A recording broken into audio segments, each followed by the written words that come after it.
Hello my beautiful souls, welcome back to my channel. आज की reading में हम देखने वाले हैं कि आपके पार्टनर की करंट फीलिंग्स आपको लेकर कैसी हैं। नो कांटेक्ट में रह के आपके पार्टनर आपके लिए क्या फील करते हैं, क्या सोचते हैं, सभी एनर्जीज़ को हम देख लेंगे।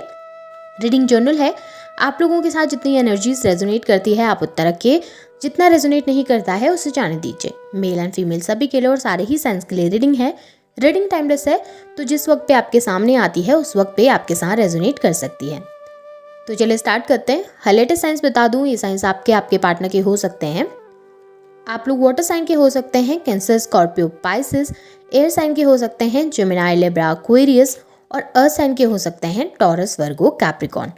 नंबर्स अगर मैं आप लोगों के लिए देखूं तो यहाँ पर भी मुझे आप लोगों के लिए 3 नंबर इंपॉर्टेंट दिखाई दे रहा है। आप लोगों के लिए मार्च मंथ इंपॉर्टेंट हो सकता है, नंबर 9 इंपॉर्टेंट हो सकता है, सितंबर मंथ आप लोगों के लिए इंपॉर्टेंट हो सकता है। यहाँ पे नंबर 10 की एनर्जीज है, अक्टूबर मंथ आप लोगों के लिए इंपॉर्टेंट हो सकता है। नंबर 5 मई मंथ आप लोगों के लिए इंपॉर्टेंट हो सकता है और नंबर 7 जुलाई मंथ भी आप लोगों के लिए इंपॉर्टेंट हो सकता है। तो चलिए स्टार्ट करते हैं, एनर्जीज को देख लेते हैं, आपके पार्टनर की फीलिंग्स कैसी हैं आपको लेकर। यहाँ पे अगर मैं एनर्जीज देखूँ ना तो मुझे ऐसा दिखाई दे रहा है कि आपके पार्टनर को ना चीज़ें एक्सप्रेस करने में प्रॉब्लम होती है। आपके जो पार्टनर हैं वो खुलकर अपनी फीलिंग्स, अपनी भावनाओं को ना लोगों के सामने जाहिर नहीं कर पाते। बहुत कुछ फील करते हैं, बहुत कुछ सोचते हैं, बहुत कुछ चल रहा होता है उनके माइंड में, लेकिन जिस वक्त वो बातें कहने की बातें आती है ना तो उस वक्त आपके पार्टनर पीछे हट जाते हैं। आपने स्टार्टिंग से देखा होगा, जिस वक्त आप रिलेशनशिप में गए थे उस टाइम पे भी आपके पार्टनर इतने ज़्यादा एक्सप्रेसिव नहीं होंगे। हाँ, वो अपनी बातें कहते होंगे आपके सामने, लेकिन जो भी वो फील करते हैं डीपली, जैसे अपना गुस्सा भी वो एकदम से जाहिर नहीं करते आपके सामने, एकदम से कुछ कहते नहीं होंगे आपको, अपनी खुशी भी एकदम से जाहिर नहीं करते होंगे, हर चीज़ को मतलब फॉर ग्रांटेड लेने की आदत उनकी ज़्यादा होती होगी।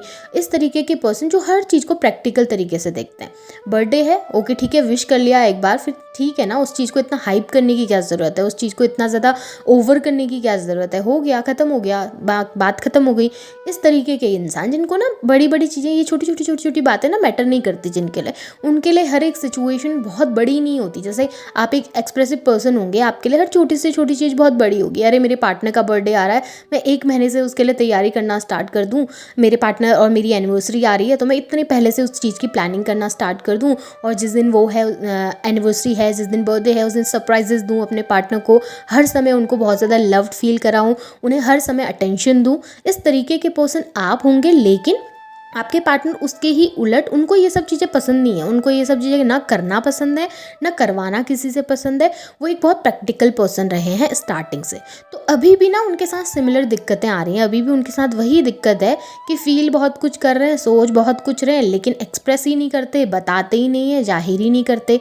आपको ना एक बहुत कंफर्ट पर्सन के तौर पर आपके पार्टनर देखते हैं, आपको एक ऐसे इंसान के तौर पर वो देखते हैं जिसके साथ उनको कंफर्टेबल फील होता है, जिसके साथ उनको लगता है कि मैं घर पे हूँ, जिसके साथ उनको लगता है कि इसके साथ मैं बातें कर सकता हूँ या कर सकती हूँ, इसको मैं अपने दिल की हर एक चीज़ कह सकता हूँ या कह सकती हूँ। और आपके पार्टनर ना इतना ज़्यादा कंफर्ट आपके साथ फील करते हैं, लेकिन उसके बावजूद भी उन फीलिंग्स को कभी आपके सामने जाहिर नहीं करते।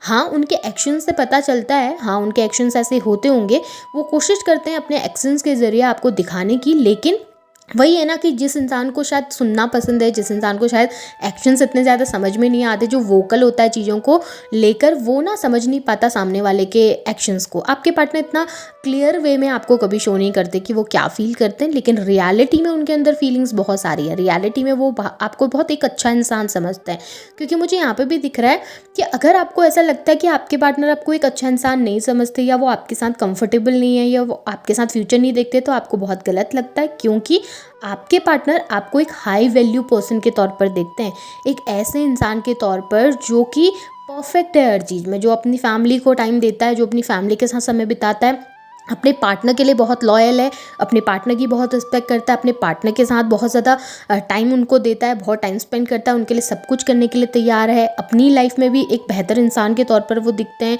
बहुत ज़्यादा लोगों के लिए एक मासूमियत उनके अंदर है और बहुत ज़्यादा लोगों के लिए हेल्पफुल है। तो एक ऐसे इंसान के तौर पर वो आपको देखते हैं जो कि एडमायरेबल है, जिसे एडमायर किया जा सकता है। आपको एडमायर करते हैं, वो आपको एक ऐसे इंसान के तौर पर देखते हैं जिसके साथ मैरिज की जा सकती है, जिसके साथ फैमिली स्टार्ट की जा सकती है और जिसके साथ आगे बढ़ा जा सकता है अपनी लाइफ में। आपको ऐसे इंसान के तौर पर देखते हैं, उन्होंने आपके साथ ड्रीम देखे हैं, उन्होंने आपके साथ सपने देखे हैं, उनको पता है कि आपका जैसा इंसान उनको लाइफ में कोई दूसरा नहीं मिलेगा जो उनकी फैमिली को इतना अच्छी तरीके से संभाल सके, अपनी फैमिली को इतना अच्छे तरीके से संभाल सके, उनको इतना अच्छी तरीके से सपोर्ट कर सके। तो वो कंफर्ट फील करते हैं, उनको आप पता है कि आप उनके हैप्पी प्लेस हैं, उनको पता है कि आप उनके सेफ प्लेस हैं, आपके साथ सेफ फील करते हैं, हैप्पी फील करते हैं। लेकिन बात वही है ना कि एक मेटेरियलिस्टिक पर्सन है, एक ऐसा इंसान जिसको हर चीज़ प्रैक्टिकल वे में करनी है, तो वो एक्सप्रेस नहीं करते, खुलकर बताते नहीं है। काफ़ी बार होता होगा कि आपको लगता होगा उनके एक्शंस देख के कि यार ये इंसान मेरी बड़ी केयर करता है, ये तो मेरी बड़ी फिक्र करते हैं। फिर अचानक से आपको ऐसा लगता है कि इस इंसान को तो मुझसे कोई मतलब ही नहीं है, इस इंसान को तो मुझसे कोई फ़र्क ही नहीं पड़ता।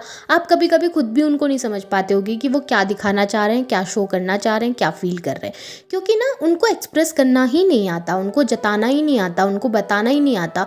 और कभी कभी इन सब चीज़ों की वजह से आपके बीच में प्रॉब्लम्स भी होती हैं। देखिए, आप लोगों का नेचर ना काफ़ी डिफरेंट है एक दूसरे से। आपके पार्टनर हर चीज़ को प्रैक्टिकल वे में ले रहे हैं, तो आप हर चीज़ को इमोशनल वे में ले रहे हैं। आपके पार्टनर अगर आपसे कुछ बात कह देते हैं, अगर वो आपको समझाने की भी कोशिश कर रहे हैं, तो आपको लगता है वो आपको डांट रहे हैं, आपको लगता है वो आपके लिए गलत सोच रहे हैं, या आपको लगता है कि वो इतना नेगेटिव कैसे हो सकते हैं हर एक चीज़ को लेके, यार वो लाइफ को इन्जॉय क्यों नहीं कर सकते, उनको हर चीज़ में इतना प्रैक्टिकल क्यों होना होता है। और आपके पार्टनर जिस वक्त आप वो सब चीज़ें कर रहे होते हैं, आप भी कुछ ऐसा इमोशनल कुछ कह रहे होते हैं, तो आपके पार्टनर को लगता है कि यार ये इतने इमोशनल क्यों है, हर बात में इतना इमोशनल क्यों हो जाते हैं, हर चीज़ को लेके इतना इमोशनल होना क्या ज़रूरी है, क्या थोड़ा सा प्रैक्टिकल होके भी देखा जा सकता है लाइफ को। तो ये डिफरेंस है आप लोगों के बीच में, आप दोनों अलग हैं एक दूसरे से। तो इस वजह से क्या होता है ना, कम्युनिकेशन गैप आ जाता है आप दोनों के बीच में। कम्युनिकेशन अच्छे से नहीं कर पाते, अपनी फीलिंग्स, अपनी बातों को अच्छे से एक दूसरे के सामने जाहिर नहीं कर पाते, एक दूसरे को अच्छे से बता नहीं पाते कि रियल में क्या फील कर रहे हैं, रियल में कैसे क्या क्या एनर्जीज़ हैं आपकी एक दूसरे को लेकर, क्या क्या इमोशन है एक दूसरे को लेकर, आप भी नहीं जाहिर कर पाते हैं। आप जिस वक्त बात करने के लिए जाते हैं, आपके पार्टनर अलग ही सा एक गीत लेके बैठ जाएंगे, अलग सी एक बात लेके बैठ जाएंगे, बड़े प्रैक्टिकल हो जाएंगे बातों को लेकर। फिर आप भी जुझला जाते हैं, आपको भी लगता है यार मैं इमोशनल बात कर रहा हूँ या मैं इमोशनल बात कर रही हूँ, सामने वाला इतने प्रैक्टिकल रिप्लाई कर रहा है, उसको हर चीज़ में बस प्रैक्टिकल प्रैक्टिकल करना है। तो आप भी नहीं समझ पाते हो ना उनके इमोशन को, जैसे वो नहीं समझ पाते आपके इमोशन को। उनको भी चाहिए कि आप हर सेंसिबल बात करें, आप सेंसिबल तरीके से एक्ट करें, और आपके पार्टनर को भी चाहिए कि आप सेंसिबल रहें, और आपको भी चाहिए कि वो थोड़ा इमोशनल होके सोचें आपकी चीज़ों को। वही है कि आप दोनों के बीच में ये इमोशनल गैप होने की वजह से ना कभी कभी आपके पार्टनर क्या करते हैं, एक तरीके से अपना ककून बना के उसी में घुस के बैठ जाते हैं। अपनी फीलिंग्स तो बता ही नहीं रहे, क्योंकि उनको लगता है कि अगर वो एक्सप्रेस करने के लिए आएंगे, अगर वो बताने के लिए आएंगे, तो आपने वैसे भी समझना नहीं है, तो बात करने का फ़ायदा क्या है, बात करने का, कम्युनिकेट करने का फ़ायदा ही क्या है, जब आपने उनकी चीज़ों को समझना ही नहीं है, अंडरस्टैंड ही नहीं करना, आपने बस अपना ही गीत लेके बैठ जाना है या आपने अपनी ही बातें लेके बैठ जानी है, तो फिर आने का क्या फ़ायदा। इस वजह से भी आपके पार्टनर कभी कभी खुद से होकर आकर बात नहीं करते, कम्युनिकेट नहीं करते। और होता क्या है ना, बेसिकली आप लोगों के बीच में डिफरेंसेस होने की वजह से या विचारों में इतने अंतर होने की वजह से कभी बात करने भी जाते हो ना, तो बातें उलट हो जाती हैं, लड़ाई हो जाती है, झगड़े ज़्यादा हो जाते हैं, बहस ज़्यादा हो जाती है। क्यों? वो इसलिए है क्योंकि थॉट मैच नहीं कर रहे हैं ना, वो इसलिए है क्योंकि विचार मैच नहीं कर रहे। आप हर चीज़ को बहुत अच्छे तरीके से देख रहे हैं, आप हर चीज़ को बहुत इमोशनल तरीके से देख रहे हैं, बट आपके पार्टनर को हर चीज़ को सेंसिबल तरीके से देखना है, तो विचारों में डिफरेंस है एक दूसरे के, इस वजह से बात नहीं होती, इस वजह से कम्युनिकेशन में इतना गैप आ रहा है एक दूसरे के। अब इस चीज़ के लिए आपने करना क्या है, एक दूसरे को समझना पड़ेगा, एक दूसरे को अंडरस्टैंड करना पड़ेगा, एक दूसरे को समझकर, एक दूसरे की बातों को अंडरस्टैंड करके इसे आगे बढ़ाने की कोशिश करना पड़ेगा। और वो आपके पार्टनर कर नहीं रहे, वो आपके पार्टनर की तरफ से बिल्कुल नील दिख रहा है। उनको ऐसा लग रहा है यार मैं इतना माथापच्ची करने का कोई फ़ायदा नहीं है, इतना बोलने का कोई फ़ायदा नहीं है, इससे अच्छा मैं एक जगह पर बैठ के बस सोच विचारी जो कर लूँ वही ज़्यादा बेटर है।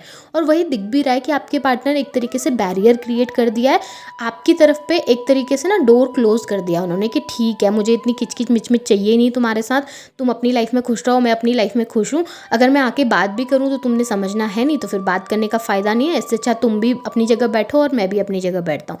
इस तरीके की एक एनर्जी आपके पार्टनर की। लेकिन इतना होने के बाद भी ना वो सोचते ज़रूर हैं आपको लेकर, उनको लगता है कि यार चीज़ें कैसे सही की जाएं, उसको मैं कैसे समझाऊं कि मैं क्या फ़ील कर रहा हूँ, या उसको कैसे अंडरस्टैंड कराऊं। उसने तो अपनी एक कहानी बना के रख लिया माइंड में, उसने वही सोचना है, उसी तरीके से एक्ट करना है, वो मेरी सुनने को ही तैयार नहीं है। आपको भी लगता है कि आपके पार्टनर आपकी नहीं सुनना चाह रहे, आपके पार्टनर आपकी बातें नहीं समझ रहे हैं, आप बताने जा रहे हैं, समझाने जा रहे हैं, तो वो सुनना ही नहीं चाहते हैं, क्लोज्ड ऑफ कर देते हैं, हर चीज़ को बंद कर देते हैं, नो कॉन्टैक्ट में चले जाते हैं। वो इसलिए है क्योंकि कम्युनिकेशन गैप है। वो इसलिए है क्योंकि एक दूसरे को समझ नहीं पा रहे, एक दूसरे के साथ फ्यूचर चाहिए, आपको भी चाहिए, उनको भी चाहिए। ऐसा नहीं है कि उनको नहीं चाहिए, उनको भी पता है कि आप एक अच्छे इंसान हैं, आपको भी पता है कि वो अच्छे इंसान हैं, आपको भी उनके साथ रहना है, आगे फ्यूचर देखना है, उनको भी आपके साथ रहना है, आगे फ्यूचर देखना है। दोनों ही एक दूसरे को लेकर सोचते हैं, दोनों के थॉट्स में, दोनों के माइंड में एक दूसरे के विचार ज़रूर हैं, लेकिन जहाँ पे बात आती है ना एक्सप्रेस होने की, जहाँ पे बात आती है खुलकर बोलने की, वहाँ पर दोनों ही कतरा रहे हैं। अब देखिए इसमें दोनों की ही गलती है, गलती उनकी भी है कि वो आपको नहीं समझना चाह रहे, गलती आपकी भी है कि आप उनको नहीं समझना चाह रहे। अब यहाँ पे चीज़ें कैसे सॉर्ट आउट होंगी, यहाँ पे चीज़ें कैसे सही कर सकते हैं आप? आपको करना ये पड़ेगा कि अगर आपके पार्टनर कम्युनिकेट कर रहे हैं, आकर होकर आपसे बात कर रहे हैं, तो उन्हें समझिए। रिस्पॉन्स ना बहुत ज़्यादा नेगेटिव नहीं देने आपने, रिस्पॉन्स बहुत ज़्यादा ऐसे नहीं देने कि ठीक है तुम मुझे नहीं समझ रहे हो, तुम हमेशा प्रैक्टिकल हो जाते हो, इमोशनल नहीं होते हो, इमोशनल होके नहीं सोचते हो, मुझे कितना हर्ट हो रहा है, मुझे कितनी तकलीफ़ हो रही है। हमेशा ना अपनी तकलीफ़ों का बखान नहीं करना उनके सामने, उनकी सुनिए वो क्या कहना चाह रहे हैं, अपनी बात कैसे रखना चाह रहे हैं, उनको क्या समझ आ रहा है, वो क्या समझाना चाह रहे हैं, हर एक चीज़ को समझिए, उनको टाइम दीजिए, उनको उनकी सुन लीजिए एक बार के लिए बैठ के। अपने आप को वहाँ पर जाके डिफ़ाइन नहीं करना, अपने आप को वहाँ पर जाके सही साबित करने की कोशिश नहीं करनी कि मैं सही हूँ, तुम गलत हो, या मैं ही हमेशा सही रहती हूँ, तुम तो हमेशा गलत ही रहते हो सिचुएशन में, तुमने ये भी गलत किया है, तुमने वो भी गलत किया है। वहाँ पर जाके ये सब चीज़ें मत करो, क्योंकि वो वहाँ पर फिर अगर आप ऐसे बोलेंगे ना तो फिर वो ओवर रिएक्ट करेंगे और फिर वो प्रोटेक्टिव हो जाएंगे। तो उनको सुनो, उनको अंडरस्टैंड करो। बाकी एनर्जीज़ दोनों की काफ़ी अच्छी हैं, एनर्जीज़ अच्छी हैं, वो सुनना चाह रहे हैं, समझना चाह रहे हैं, पर उनको इस वक्त पे थोड़ा सा टाइम लेने की ज़रूरत है। सो ये आपके पार्टनर की करंट फीलिंग्स है। होप आपके साथ रेजोनेट हुई होंगी। रेजोनेट हुई है तो उन्हें क्लेम कीजिए, लाइक कीजिए, शेयर कीजिए, चैनल को सब्सक्राइब भी ज़रूर कीजिएगा। Thank you.